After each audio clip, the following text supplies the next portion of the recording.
Hi po mga ka-idol. Magandang araw po sa inyong lahat mga ka-idol at sa lahat ng mga nanonood dito. Alam kong bakit ka nandito sa video ito dahil gusto mong matuto kung paano magsimulang magupit o maging isang ganap na barbero.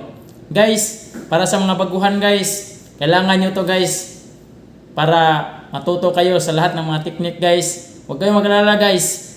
Ituturo ko sa inyo lahat ng mga technique guys. Basta panoorin nyo lang itong mga video ko.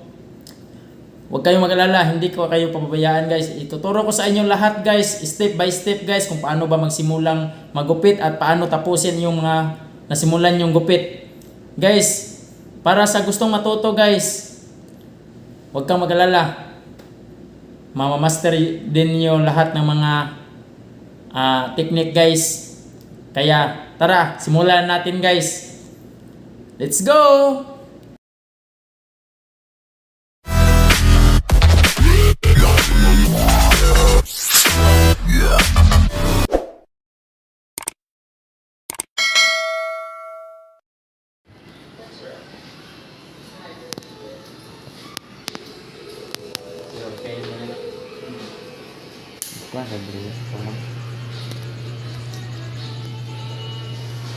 Unang gagawin natin guys, mag-guide tayo ng number 2.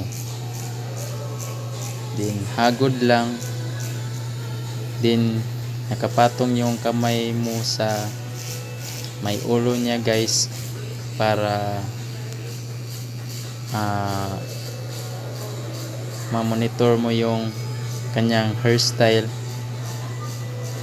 Huwag masyadong mataas guys. Hagod lang papuntang likod. Number 2 to guys. Unahin natin yung number 2 kasi para hindi ka na mahirapan pag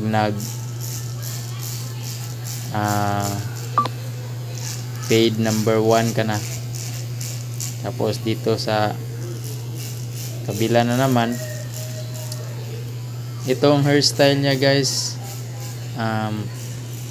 fade to guys, then parang V ang sa likod, parang naka V pero hindi literal na V guys, fade siya na V, yung mga uso ngayon guys. Number 2 pa to guys.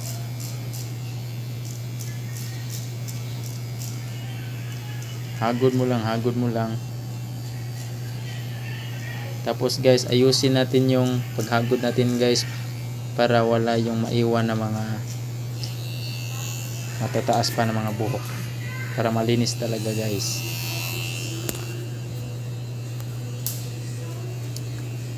Then balik na naman ako sa kabila. Then number 1 na itong ginagamit ko guys. Number 1 na. Then gagamitin natin guys 1, then 1 open, then close guide.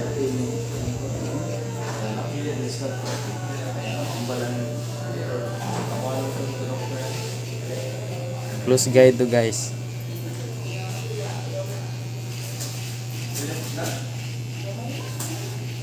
Hagod lang ng hagod guys para mabiblend mo yung mga dark na dapat mong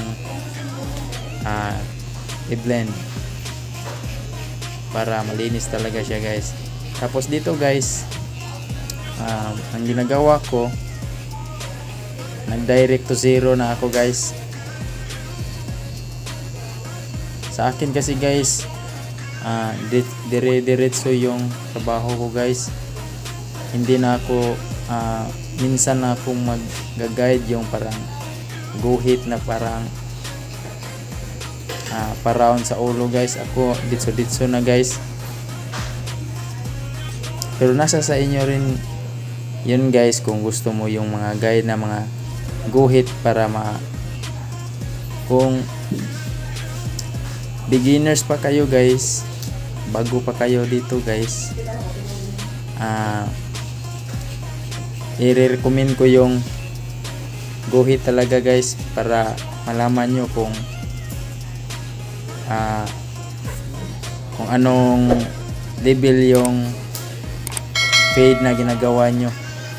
Kasi meron kasing low fade, medium fade, at tsaka high fade.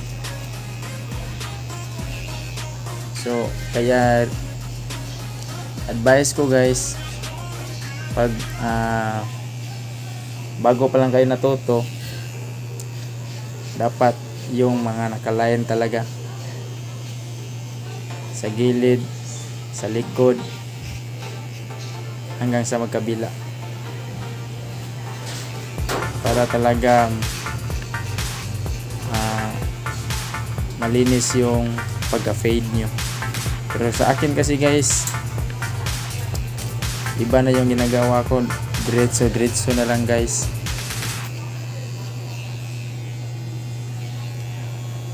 Ito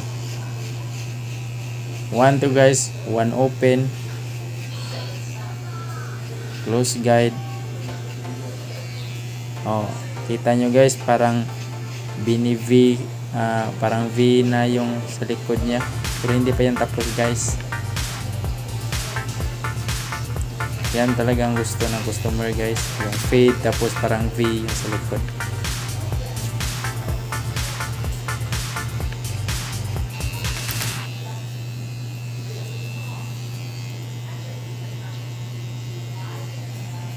So 0 na naman ako guys, pero nasa sa inyo yun guys, kung sa huli na talaga kayo gagamitin yung 0.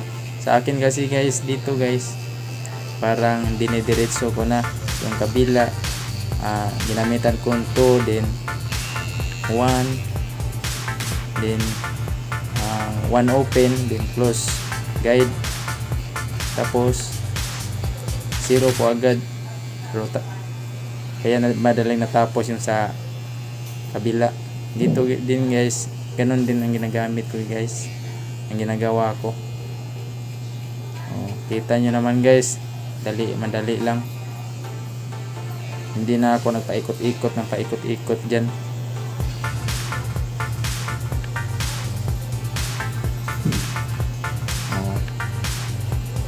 Malinis na guys, sa likod na lang.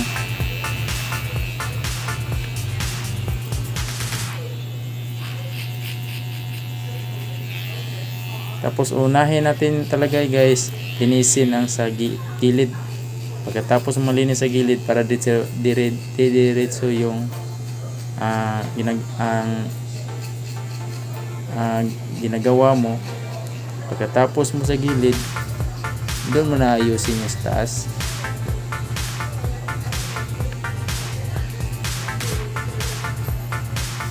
Dapat sinaswabe mo talaga yung sa gilid guys, para hindi ka na paulit-ulit mong tatrabahuin yan. Tingnan nyo guys, maganda na yung sa likod guys. Yan ang gusto ng client ko, yung fade tapos parang V.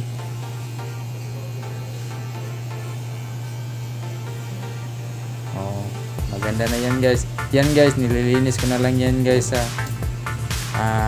Ginagamit ko yan guys sa panglinis para malinis talaga yung fade.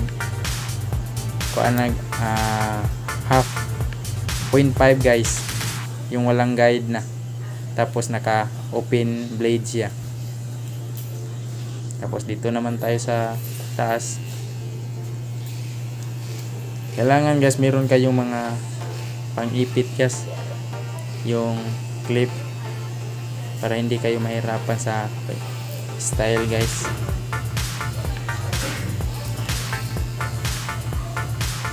Pag ganito na kasi guys, mas madali mo na yung gagawin guys, makuha yung gusto niya pag meron ka mga pang ipit guys o clip. kasi kiniklipan mo yung hindi dapat paputol. Then yan guys, finishing na yan guys. Finishing yung tawag sa amin yan dito guys. Finishing mo na lang. Then tingnan mo sa salamin guys kung okay na ba. Kung hindi pa okay, putulin mo pa yung dapat mong tingin mong dapat mong putulin.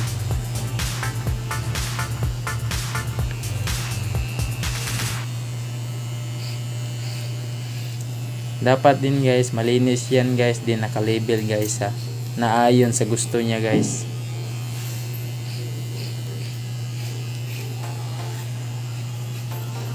Linisin mo muna guys bago ka mag-proceed sa kabila guys, para hindi ka na pabalik-balik guys. Kita nyo naman guys.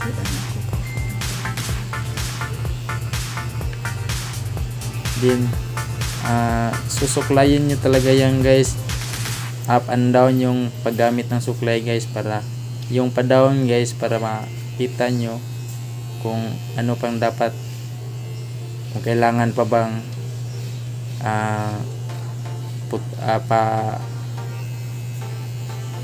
anong tawag niya, i-reduce yung volume niya guys.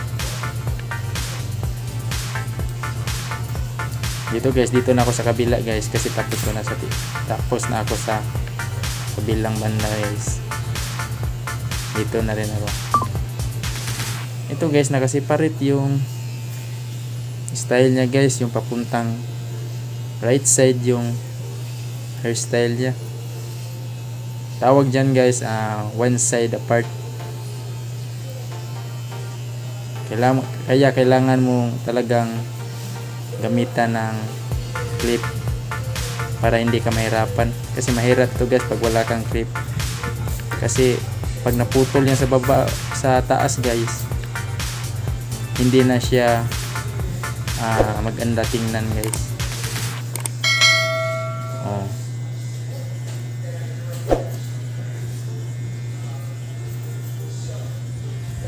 Tapos dito guys, sinishave ko na guys, yung tawag niyan guys, yung labaha guys. Ito yung talagang panglinis guys. Pag ginagamitan mo ng labaha guys, or sinishiban mo guys, ito talaga ang padagdag ng quality ng gupit mo.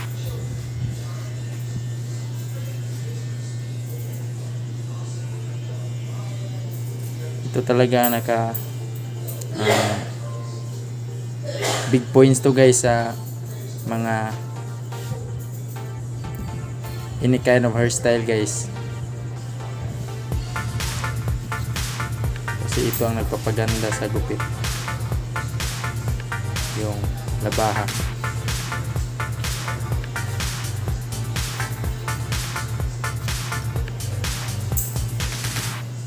Tapos sa kabila na naman guys, pareho pa rin yung kung saan ka nagsimula guys naglabaha, parehas din yan guys sa kabila guys, para one way yung galaw mo, hindi ka pabalik-balik.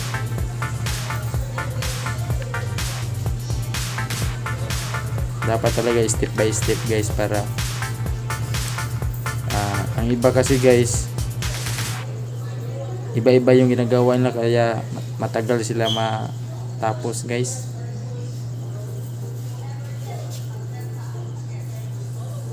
Pero naintindihan naman natin yun, kasi diyan naman ako galing. Pero sana guys makatulong itong video na ito guys.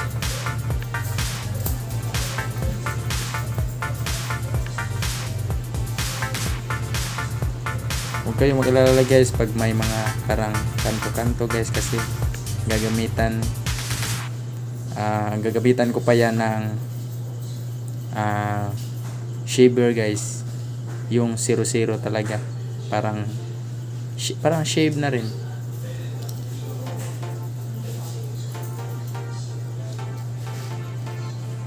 So ayun guys, nahitan ko na yung sa harap guys para malinis talaga tingnan guys. Pero nakadepende na rin ito guys ha, kung gusto ng client mo. May iba kasing client guys na ayaw magpaahit sa harap nila, yung sa noo. Meron ding iba guys, marami ding iba na gusto nila kasi malinis tingnan guys pag malinis yung sa harap mo. At ito na guys, binabawasan ko na yung sa taas guys. Tining scissors yung inuna ko gamitin guys, kasi binabalance ko muna yun sa gilid guys. Ito kasi kadalasan kong ginagawa guys, binabawasan muna sa gilid bago magputol sa taas. Ang tining scissors guys, panipis lang yun guys ha. Dapat marunong ka din itong gumamit guys, pero dahan-dahan lang guys. Kahit tining scissors to guys, pwede rin siyang pumangit guys ang gupit guys pag hindi balanse guys. Tapos ito na guys, binabawasan ko na yung sa taas guys gamit ang gunting guys.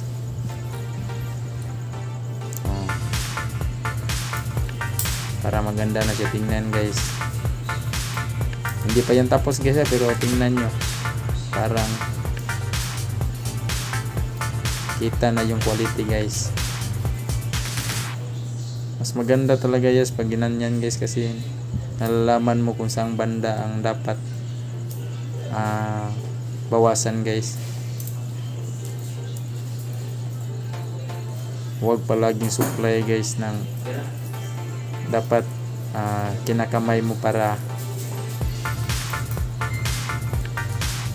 mawakan mo talaga guys ang buhok, alaman mo kung saan banda. Tapos guys, pagkatapos kung ginamitan ng gunting yung sa taas guys, ayun na naman, ginamitan ko ulit ng tining scissors guys para maganda yung kalalabasan guys.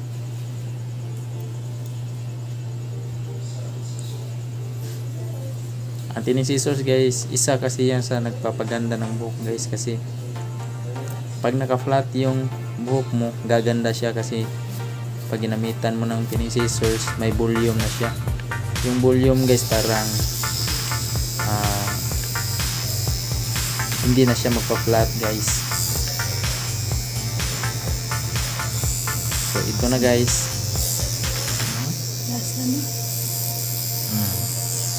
Ito na guys, ginamitan ko siya ng 00 guys na maliit na clippers. Ito talaga kadalasan pang fade talaga guys, mga ganitong clippers guys. Kasi ito ang pangwala ng mga yung line guys na hindi tulad ng ahit ng labaha or blade. Hindi yan, kapag hindi ka pa marunong paano yan matanggal, ito yung pantanggal guys. Malaking tulong talaga ito guys, kasi yung clippers guys na usually ginagamit guys yung heavy duty, 0 lang yun guys yung blade nya. Tapos itong maliit guys, 00 ito. Ayun na, nagpipinising na ako guys. Finishing yan guys, para yan sa mga buhok na hindi pantay guys, yung mga maliliit na buhok tapos hindi siya pantay. Ito talaga yung pang blend guys, para malinis din yan. Napakalinis na. Ayan. At yun na nga guys, natapos na rin yung client ko guys. At sana guys, marami kayong natututunan guys sa video na pinakita ko guys.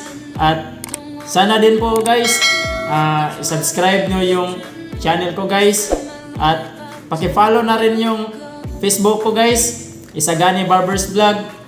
At sana guys, marami pa kayong matututunan dito guys. At sa susunod na naman guys, thank you talaga guys. God bless.